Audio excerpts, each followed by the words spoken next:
And so therefore, I didn't engage emotion with us. I kind of kept him at arm's length because I thought that was normal. And so we experienced a slow fade in that. We identified other slow fades, a slow fade of minimizing, when we minimize each other's thoughts and feelings, or we minimize our own thoughts and feelings.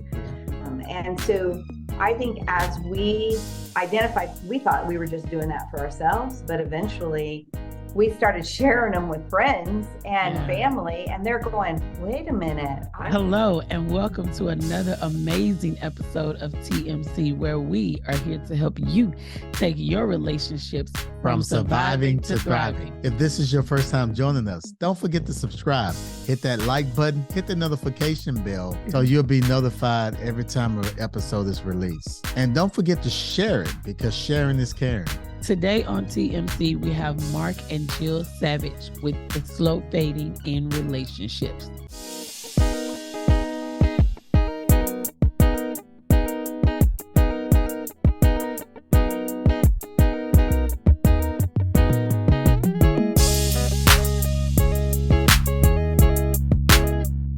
We've been married 39 years. 29 of them happily. Yeah.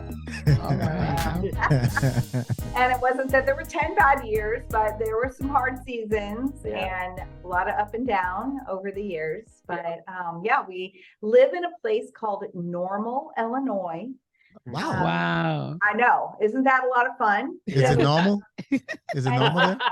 We like to say that we help people figure out the normal stuff of marriage. Oh, that's That's awesome. awesome. I love it. I love that. Yeah. I love that. So we have 5 kids and 6 grandkids. Right. And that keeps us very busy as well. And we are marriage coaches. We spend a lot of time helping couples that have good marriages become great marriages, and helping those that are hurting find the help and the hope, really, that they need. Yeah.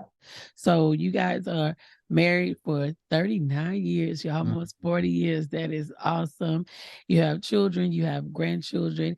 And Jill, you mentioned a little bit about some challenges, and we'll get in that a little bit later, but let's talk a little bit about the podcast first. Let's talk a little bit about that. How did you guys start that, and what's behind that? Yeah.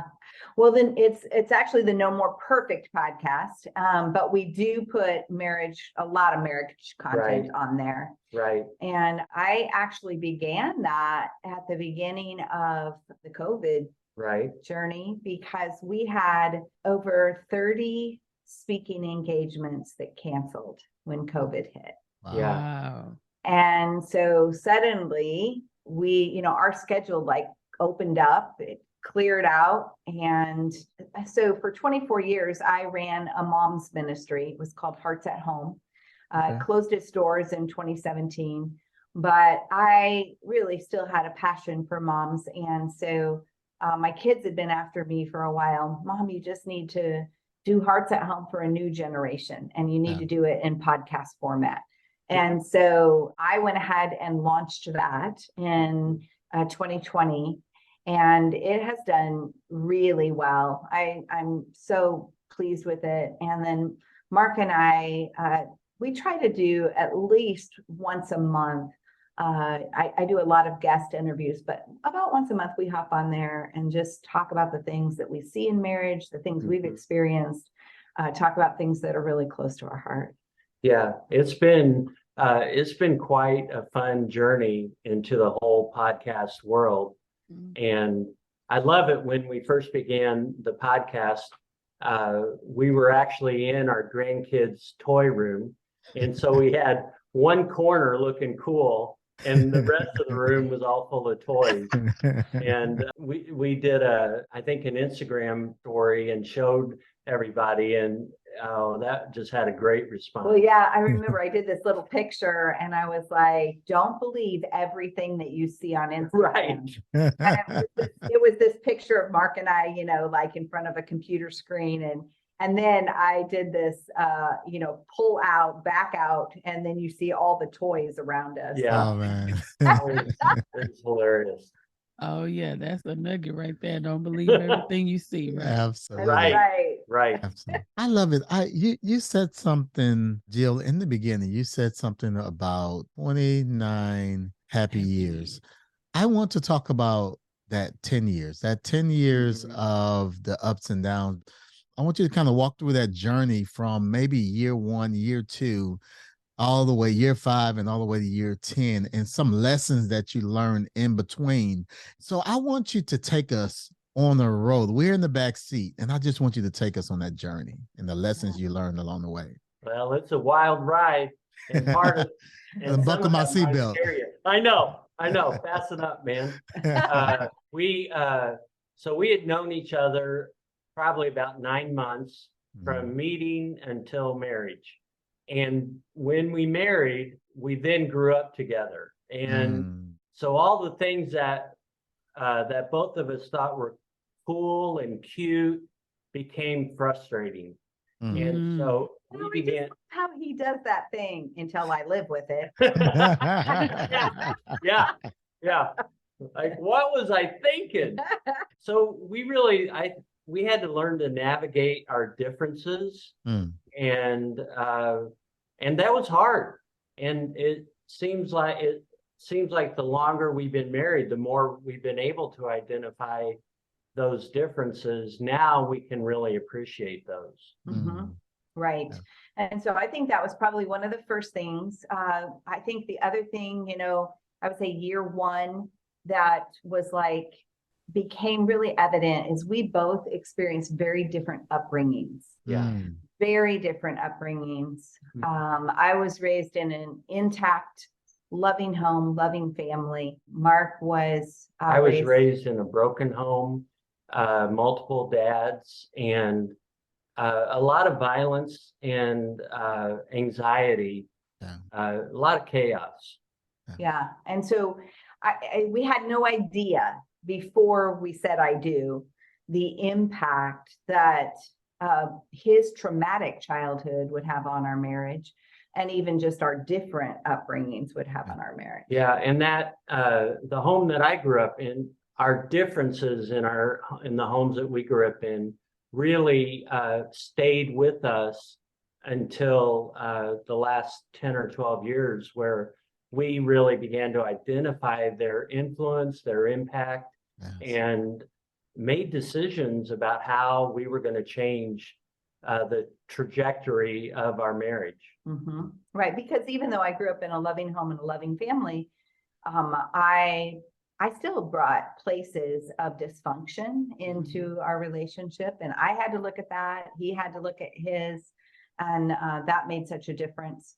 So that was probably, though, we were just starting to see some of those things year 1. Year 2, we add a child to the mix. We've been married 11 months and the stick turns blue. Yeah. And wow. And so that's not very long at all. No. Absolutely. So our oldest daughter came along, and then 2 years later, we added a son, and then 4 years later, another daughter, and then 4 years after that, another son, and then 6 years after that, we adopted. And so, you're adding a lot of people to take care of on top of taking care of your marriage, right? And so we both were knee deep in ministry. Mark was a pastor serving church. I was doing the women's ministry, the mom's ministry, Hearts at Home, and it was growing bigger and bigger and bigger. Our conferences were drawing 6,500 women each year. Like it was crazy. And so, and our gap in intimacy was widening. Yeah. And we didn't know that. We didn't understand it. We write in our No More Perfect Marriages book about something called slow fades. And we were experiencing slow fades, but we didn't have any language for it. No. We didn't have any understanding of it. We just knew something was off, and we couldn't figure out what it was or how to correct it.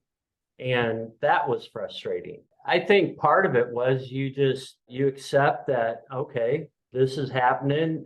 Just gut it out and keep going. Yeah. And it's kind of like throw the backpack on and climb that mountain. And yet we didn't know the survival skills that were really needed to navigate it well and not fall. And here's what happened for me as a woman and as a mother is, and I didn't realize it at the time, what we write about in our No Perfect Marriages book is the slow fade of child-centeredness. And that was creeping in for me. So I'm looking at Mark and I'm looking at the kids going, okay, they need me for everything. Like I got to feed them. I got to dress them. I got to change their diaper. I got to, take them to the bathroom. I got to bathe them. And I look at him and go, hey, you can do all of those things. You're on your own, buddy. Yeah.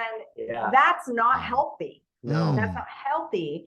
A family needs to be marriage centered, not child centered. Yeah. Wow. And when we're marriage centered, we're actually providing a stable foundation for our children. Mm-hmm. And we're also not going to be thrown off when someday those children leave. And I do promise you, for those that are listening and they're thinking, will they ever leave?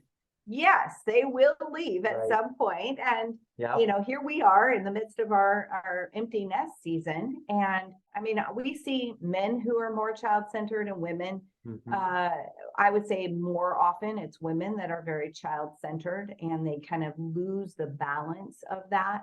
But the best thing we can do, the best parenting we can give our kids is to love our spouse and to invest in our marriage. Yeah. Wow. And for me, one of the slow fades is not accepting. Yeah. And actually one of the God tools is accepting. And so I had to learn how to pick up that tool. But not accepting was terribly frustrating for Jill. She felt that. So in my frustration with our differences, I began to really work to change Jill. I was critical, I was corrective, I was judgmental, and she felt rejection. So when I pursued her intimately, she would be shut down because I had spent day in and day out rejecting her. Wow. And that was terribly, terribly frustrating to her and to me. And then a second slow fade I struggled with was the slow fade of unrealistic expectations. So for my family growing up, I was fantasizing as a kid because of all the chaos and anxiety. My fantasy was when I get married and have my own family, it's going to be so different. But I didn't have any idea what different meant or how to get there. And so those unrealistic expectations created a huge gap between the two of us. What happens with unrealistic expectations is, you have these high expectations, and then you have reality, which is much lower. The space in between is actually discontentment. So in essence, because Mark always was unsatisfied because of his unrealistic expectations, he spent day in, day out in discontent. He was always discontent with our marriage, which is what made him critical, which is what made him angry. And ultimately it led to what ended up being the deepest, darkest year of our life. It was at the core of kind of a midlife crisis that he had. But the root of that was in unrealistic expectations.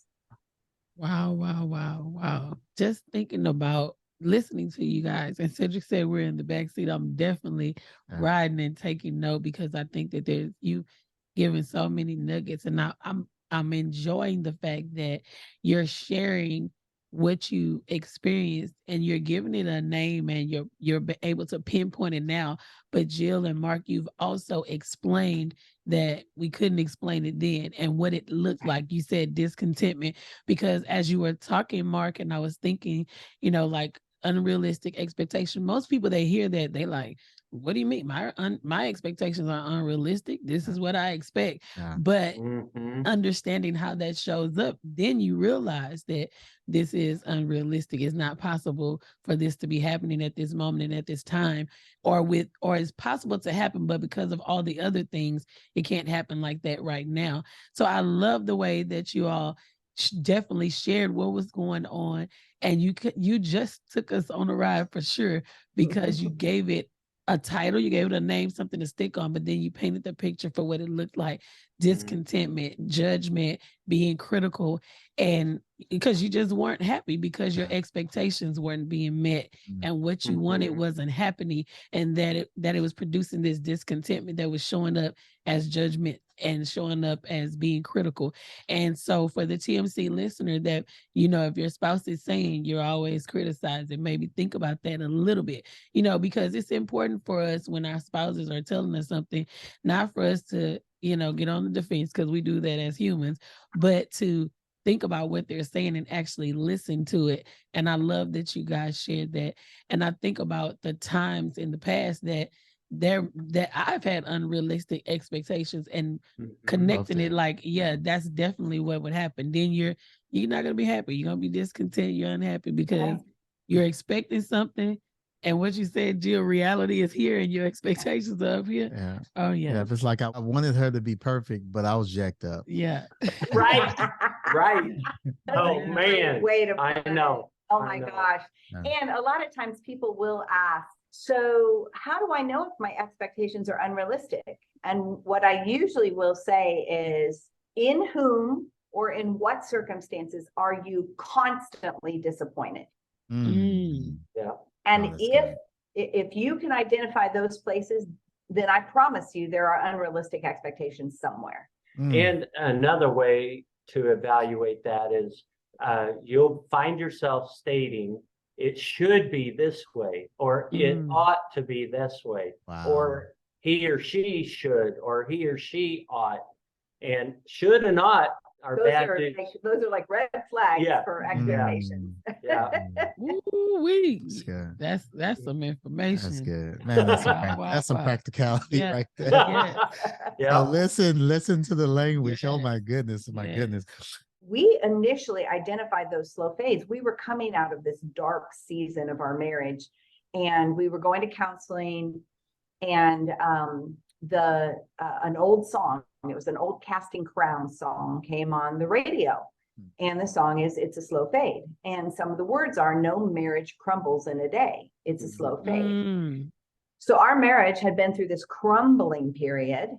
And so here we are, literally driving home from our counseling appointment. The song comes on, and I look over at Mark and say, "So what were our slow fades? Could we name them?"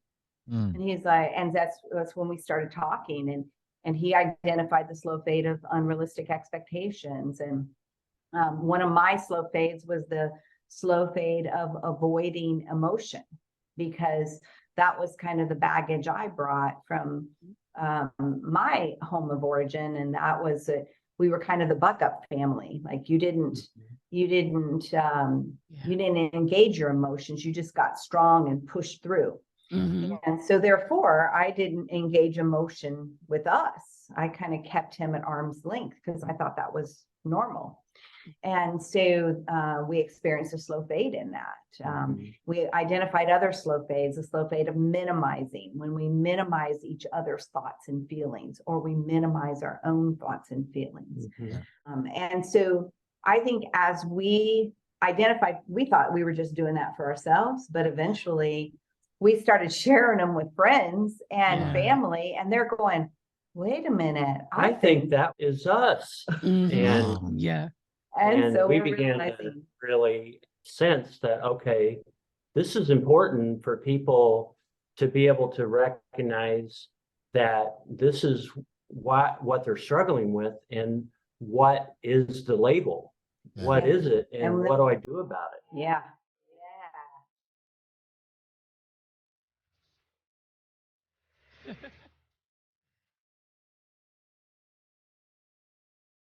There you go. That was the song. That And was I want to perfect. see your room, man. That was cool. He's got all kinds of buttons. and I know. stuff. I know. He's playing with cameras I know. and music. I did not get the multitask gene. She did, but I didn't. That's great. So we began to identify too that God has given us some tools Yes, that will help transform the slow fades from keeping us stuck to the tools will set us free. And so we identified 8 tools that really work to get rid of those slow fades. Right. And so that's ultimately really kind of the core of what we wrote our No More Perfect Marriages about, was helping couples navigate their differences, helping couples identify the slow fades that are robbing them, or they think of it as erosion. They're eroding connection, but it's so slow. yes. It's kind of like a beach that erodes. And, you know, when the waves come in, it takes out a few pieces of sand. You don't notice that. But if you look at that beach 5 years later, you're going to see it's different. Well, it's the same way in marriage. If we aren't familiar and we don't know of the things that are eroding our connection and do something about them, then in time, we're going to start feeling that over time. And honestly, it's the contribution to what we call silver divorces.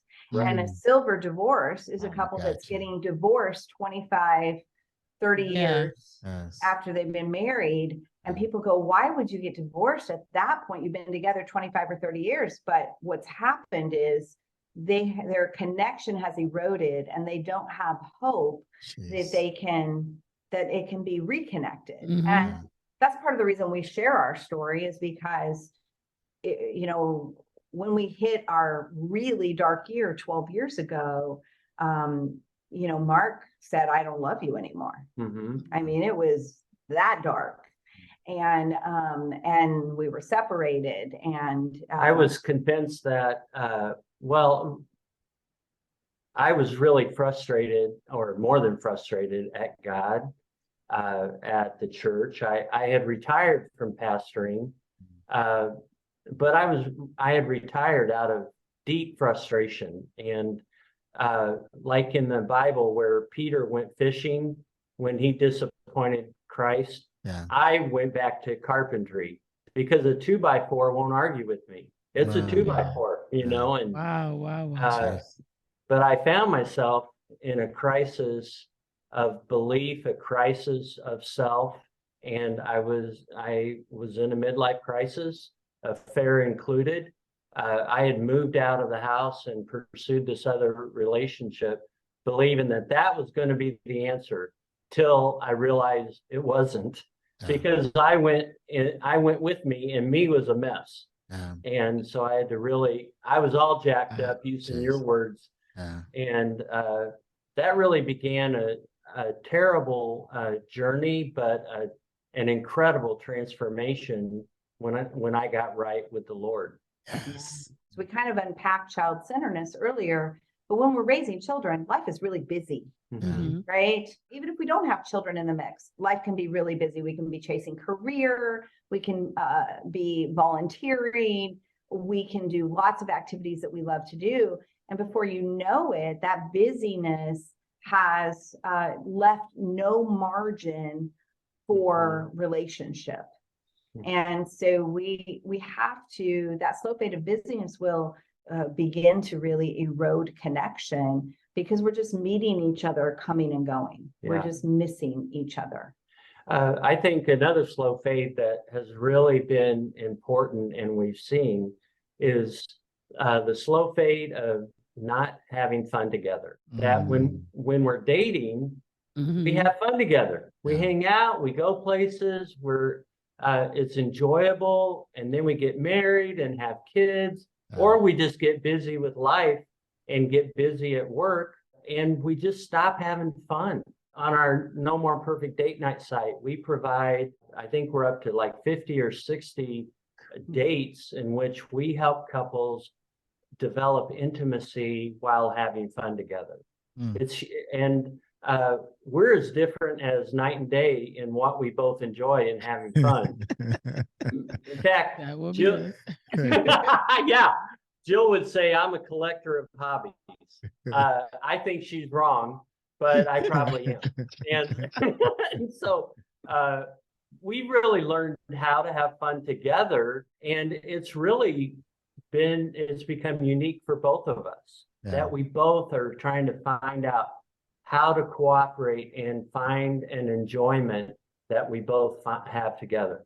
Mark, Jill. Yeah. Wow. I mean, this right here, where in the world can we get this book? Yes, all the books. Oh, yeah.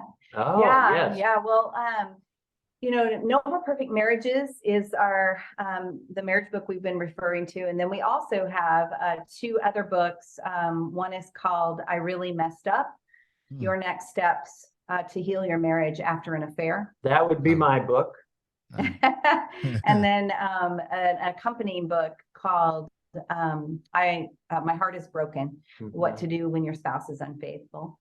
Wow. And all of those books are available on Amazon. And so they can be ordered online. You can also find them on our website at markandjill.org and learn more about them as well. And then we have lots of courses also on our website, general marriage course. We've got a course for couples rebuilding trust. We have a course for and individuals that are standing for their marriage during that dark year. I was standing for my marriage because I felt like if he would return to his God, he would return to his marriage. Wow. And it took a year. Yeah. But so we created a course called "The Wait Is Not Wasted." And it's for those that are, they believe that their marriage isn't over, even though their spouse does. And so that's really our heart. And then Mark mentioned the No More Perfect Marriages date night community. And that is that's our membership community where really it's our kind of a group coaching program where we provide interviews with marriage experts. We provide what we call Double Date with Mark and Jill, which is where we teach marriage principles. And then we do these fun design-a-dates, which is what Mark was talking about, where we give you a really creative date night to have fun and get you laughing, get you talking, get you out of your box, out of your ruts. I have one thing, the Marriage 2.0 intensive. Are you guys still doing that as well? Oh, yeah. We are. Yeah, we love it. Love that. It's our favorite thing to do. Yeah. And so we do individual intensives.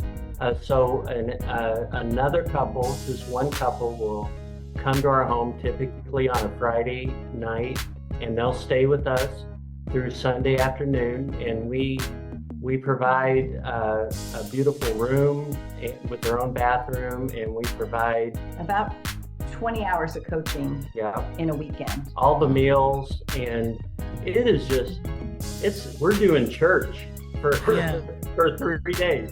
So we thoroughly enjoy it. And it is the quickest way for us to help move a marriage forward. I mean, we do marriage coaching through Zoom and that kind of thing, but when a couple's really stuck, an intensive environment is really valuable, because what you do is you begin to help people connect the dots.